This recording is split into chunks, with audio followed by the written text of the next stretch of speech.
This is my home. This is my kitchen. This is my family. Tilly. Jack. Holly. Megan. And of course, my wife Tana. You may think you're the busiest person in the world, but over this series, I'm going to prove it's still possible to cook stunning food at home. My rules are simple. Home cooking has to be easy. It's got to be fast. It's got to be delicious. So, if you think you can't cook amazing food at home, think again. These are the only recipes you'll ever need. Breakfast, lunch and dinner. Today, I'm taking my cue from Italy, a country that takes home cooking, family and fresh, vibrant flavours extremely seriously. The Italians are brilliant at using good food to bring people together. As well as being delicious, today's dishes are also really quick and easy to make, leaving you more time to sit down and enjoy them with your friends and family. First up, in my ultimate Italian food, a deliciously tasty breakfast of fennel sausage frittata. It's light, fluffy, and it smells incredible. Next, a lunch to whisk you away to Italy in the first forkful. Grilled sardines with gremolata and orzo pasta salad. Fresh, clean, almost if we're sat on the Amalfi Coast.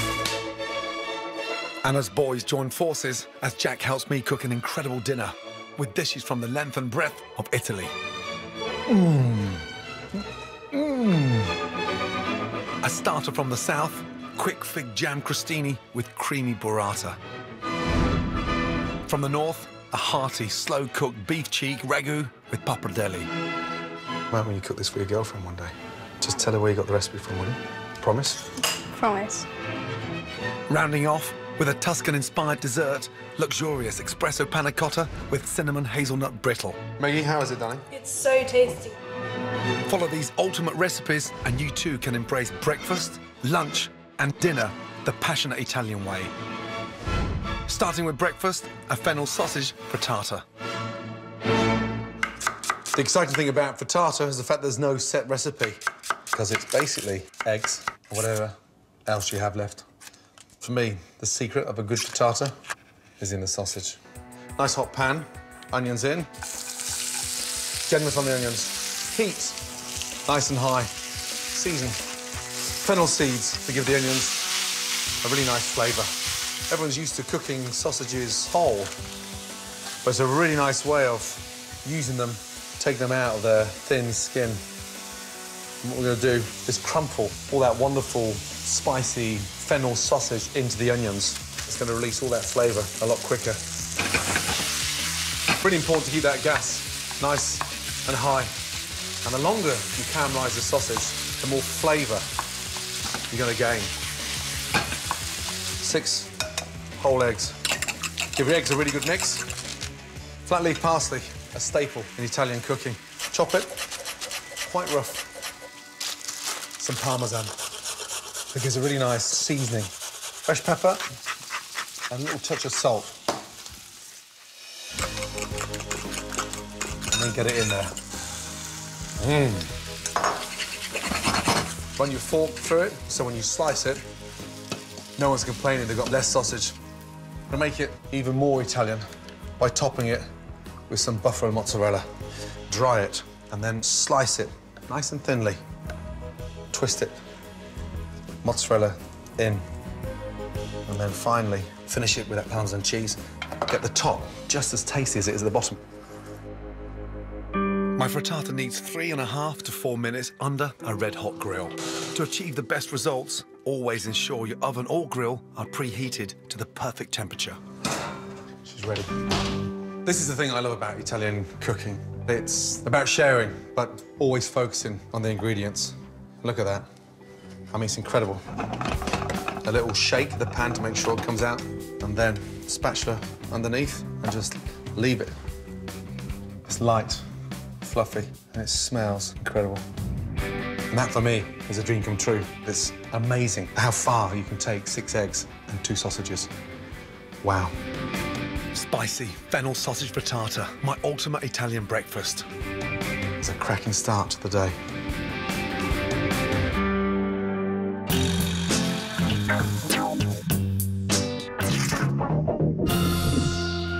Italian food puts a premium on fantastic ingredients cooked simply. Here's a bit of help on what to look for when you're buying some of the key ingredients for today's lunch and dinner. For dinner tonight, I'll be cooking value for money beef cheek. This large, meaty muscle can cost as little as £2 a pop from your local butcher. But the rewards of cooking it with a little love and patience are bountiful. Flash fried, the meat from this hard-working muscle is very tough, but slow braising will transform it into forkfuls of melt-in-your-mouth deliciousness. I'll be using this cheeky cut for a deliciously cheap Italian dinner that will feed a whole family. Burrata, one of Italy's most recent cheesy exports, was invented back in the 1920s from a need to make use of the little scraps of mozzarella left in the cheese-making vat. These shreds are mixed with cream and encased in a hand-spun mozzarella pouch. This luxurious, rich Puglian delicacy is now becoming more popular in our supermarkets. If I had to choose one herb synonymous with Italy, this would be it. Basil. The perfect partner for tomato-based dishes, or pounded with parmesan and pine nuts for a delicious pesto. Basil's soft, silky, aromatic leaves will bring a taste of the Mediterranean to any dish they touch. And I'll be using it in my ultimate Italian lunch. In much of Italy, lunch is traditionally seen as the most important meal of the day. And for a food-obsessed nation, that's really saying something. Whenever or whatever Italians cook, they always put a premium on straightforward, fresh food prepared simply.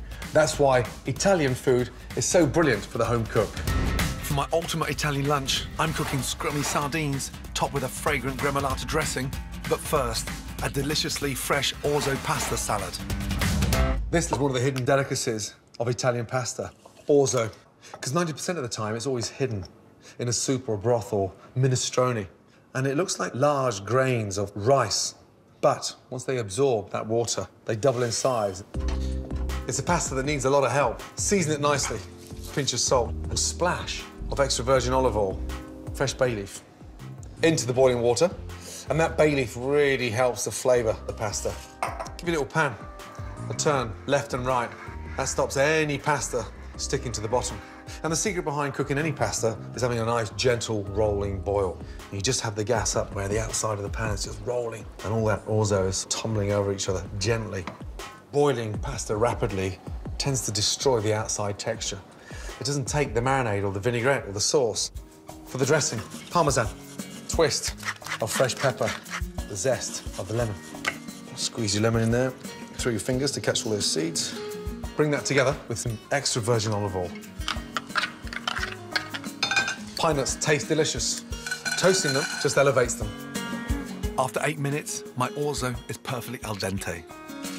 Drain it, a little bit of cold water through it, slows the cooking process down, but stops it from going mushy. It's the size of pumpkin seeds now. A drizzle of olive oil and into the vinaigrette whilst it's still warm. Just above room temperature. Because the warmer the pasta, the more it absorbs the vinaigrette. And now, some texture. Roquette, not finely chopped. And the fresh basil as well. Roll them up like a big fat cigar. Slice in half, and then chop the basil. For a crunch, just sprinkle the toasted pine nuts. It looks like a plate of jewels. Glistens. It's a delicious, very fragrant orzo pasta salad. Now for the sardines. Incredibly healthy and absolutely delicious grilled. Never ever be intimidated on looking for fresh fish. It's about the condition of the fish. Bright eyes, fresh gills, nice bright red interior, and the firmness of the flesh. Almost you could stand the fish up on its own. It needs to be that fresh. The best way to get flavour into a sardine is to grill it. Light seasoning, olive oil, and just roll the seasoning around. Get your rosemary, peel off a few of the little shards at the end so it's a little bit sharp. Push the rosemary in, almost like you're threading. Makes them so much more flavoursome. Never be scared of those fine little bones. I remember growing up with sardines, tin sardines. You didn't turn your nose up at the bone. Once the griddle pan starts to smoke, lightly drizzle, and then sardines on. 2.5 to 3 minutes each side. Now for the gremolata. A vinaigrette that sits beautifully well on the sardines. Fresh leaf parsley, just run the knife once. Nothing worse when you over-chop parsley and all that delicious flavours left on the board. The zest and juice of an orange and a lemon. Just going to turn them now. Gremolata's about fragrance, natural flavours. Brilliant for grilled meats as well. A little touch of salt and pepper. And then olive oil, just to bring it together. The garlic, I almost want to be like a secret weapon in there. Grate it. Bring that together. You've got a very fresh, clean gremolata. Almost if we're sat on the Amalfi Coast. Off. And then whilst the sardines are still nice and warm, and just thinly coat the gremolata. I'd like the parsley and the garlic to sit on top, and that citrus from the lemon and the orange to sort of dive underneath. You can see why Italian cuisine rides on the freshest and the simplest execution. They allow their ingredients to become the hero, not the chef. Also salad with stunning grilled sardines. Wherever you eat this dish, it will fill your senses with the sun and the sea of the Mediterranean. Delicious. Next, us Ramsay boys club together to cook a 3-course Italian dinner. Pappardelle with a sumptuous slow-cooked beef ragu made with lots of cheek. A fast and fruity fig jam crostini. And a classic Italian dessert to die for. Oh my gosh. Your sisters are going to love you even more now, you know that. One of the things I really admire about the Italian approach to food is not just how they cook, but how they eat and enjoy food too. It's very, very relaxed, and it's all about sharing great food with friends and family. Our home life is pretty hectic, so when we're all at home together, we try and have a bit of Italian spirit at mealtime. Cheers, Nan. Cheers, Nan. Right, my ultimate Italian dinner. This is one of the kids' favourites, and I've got Jack helping me in the kitchen. We're hoping to wow the family with an amazing quick fig jam crostini with creamy burrata and a hearty main of beef cheek ragu with pappardelle. Beef cheeks. Just think the size of your little cheeks, yeah? Imagine the size of a cow with them. And the cheek is right underneath here, yeah? I want you to give them a really nice season with salt and pepper on there, please. So, beef cheeks, very cheap. A cut that takes sort of a long time to cook. Yeah. But give it a bit of love, let it cook in the oven. It comes out like a dream. A little touch of oil in the pan. What we want to do is get them really nicely coloured. Seared. Seared into the pan. Oh, cool. Lay away. See what that is? Sitting at the dock of the Beach. bay. Bay. Beach! And then I want the onion chunky, because we're going to cook it for like 3.5 hours. So you go down, down, down, and then again there and there. So it doesn't overcook. So a really good colour on the cheeks, like that. So how do you cook these at restaurants if they take so long? They go in the oven, literally 6:30, 7 o'clock in the morning. 3.5, 4 hours to be ready for lunch. And the longer you leave them in their juices and the cooking liquor, the better. 3 nice cloves of garlic. Good. Onions in and garlic in, please. Nice. Where's your bay leaf? There it is. Nice. Good. Get those onions and that garlic really nicely coloured. Put the cheeks back in, please. Right, red wine in. Cool. OK, and the red wine is going to deglaze the pan. So deglaze will basically sort of rinse all that flavour off the bottom of the pan. Yeah. OK, because that's going to make the most amazing sauce. Now, you could use tomato puree, but chopped canned tomatoes, it'll make a much better sauce. I'm going to top that with some stock. So the secret of braising is having little of the meat exposed and 90% of it submerged. See them now? Yeah. They're like little crocodile heads popping up out of the water. Turn the gas off and leave the lid just off at the end there. If we had to cover it completely, the steam hits the top of the lid and all that water comes running back down. Like it's solar still. That's right. In the oven, 140, 150, for about 3.5 to 4 hours. Good job. Boom.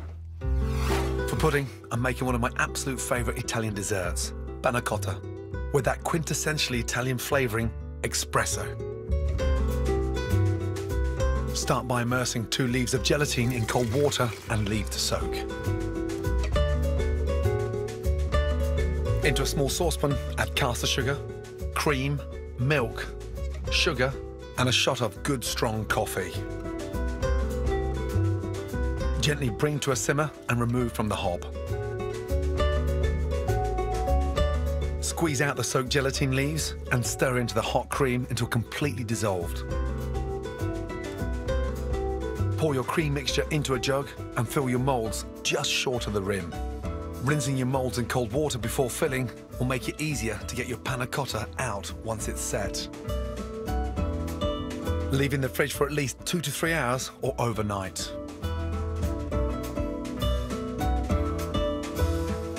To make your cinnamon hazelnut brittle, pour caster sugar into a pan and cook over a medium heat until the sugar melts to a deep golden brown. Scatter toasted hazelnuts into the caramel. Dust with ground cinnamon and leave to set at room temperature. When your panna cotta is firm, giving each mould a quick dip into boiling water should ensure a perfect stress-free exit onto the plate.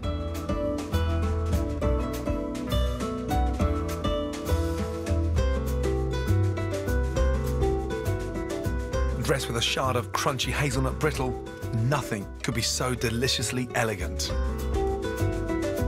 Right, Captain Jack, quick run through. Panna cottas are nearly set. Beef cheeks are nearly cooked. We're going to now do the fig and burrata crostini. Oh. OK? To take the figs, we're going to make a nice, slightly spicy fig jam. Take off the tops. Yeah. In half, and each half into 3. Sugar, a touch of salt in there. OK? We're making a jam, but we don't want it to be too sweet. And then these little babies. What are they? What's the shape? Stars. Star anise. Star anise, taken from the aniseed plant. Yeah. And when you dry them like that, so intensifies the flavour. Really important to count how many we put in there, OK? Yeah. So 1, 2, 3, 4, 5. So they're just there for flavour and then take them out? That's right. Secret here is to get that caramel going. So when I hear of jam, I don't think of caramel. No, but this is a very fast jam. Caramel's starting to colour. I want you very carefully to drop the figs in there. Good. So the juice out of the figs is starting to break down the caramel. You know what that is? Balsamic vinegar. Love that on my salad. Got that sort of sweet and sour flavour. Leave that cooking for 3 or 4 minutes. Now let's slice our ciabatta. In Italian, crostini means little bits of toast, but it can be made out of leftover baguette, sourdough, or any crusty, open-textured bread. We're staying authentically Italian with ciabatta. Season them and then drizzle a little touch of olive oil on there. Both sides, really important because we're going to grill the bread. Push it down. Puts a lovely Very taste. lovely. Take it off. With the ciabatta toasted, we need to carefully extract the star anise pods from our piping hot fig jam. Right, Jack, we've got one little bugger to find. Oh, no. Go. Is it there? Yes, it is. Right. Now we've got the green light to crush. So all the skin's disintegrated in that caramel. That looks so nice. While Jack carefully spreads the crostini with our hot fig jam, I can unveil the last element to our starter, the creamy Italian speciality, burrata. Our little money bags. Looking delicious. This looks fun. Doesn't it? We need to season them lightly, drizzle over a little olive oil, and dust them with lemon zest. Can you imagine that? Sat there, and you tear some of that off and you stick it on top of that, and Back to the main course. To match our hearty beef cheeks, I've chosen to use pappardelle. Rule number 1 when cooking pasta, Salt in first. salt in first, good. Olive oil in, pasta in. Twist it round so you don't break it. Nice. Bring that back up the boil. That's going to take about 3 or 4 minutes. Flat leaf parsley. Scrunch it up for me Yep. and chop it. Now, wait to see these wow. beef cheeks. Beauties. Look at them. They're really Look. soft. They're Oh, really they're soft. tiny. I want you to taste. It's so good. Oh, Jack, you've just dribbled on your jumper. Joking. Seriously? Really? Right, drain the pasta. Salt, pepper, the pasta. Little drizzle of olive oil. And I want you to put your fresh parsley. Nicely chopped. Nicely chopped in. This is the magic bit, OK? You take a little ladle of the juice, put that at the bottom, and you put the pasta on top of that sauce. Ooh. Whoa. Honestly, Oh my gosh. your sisters are going to love you even more now, you know that? What about when you cook this for your girlfriend one day? Just tell her where you got the recipe from, will you? Promise? Promise. I don't want you stealing Daddy's thunder.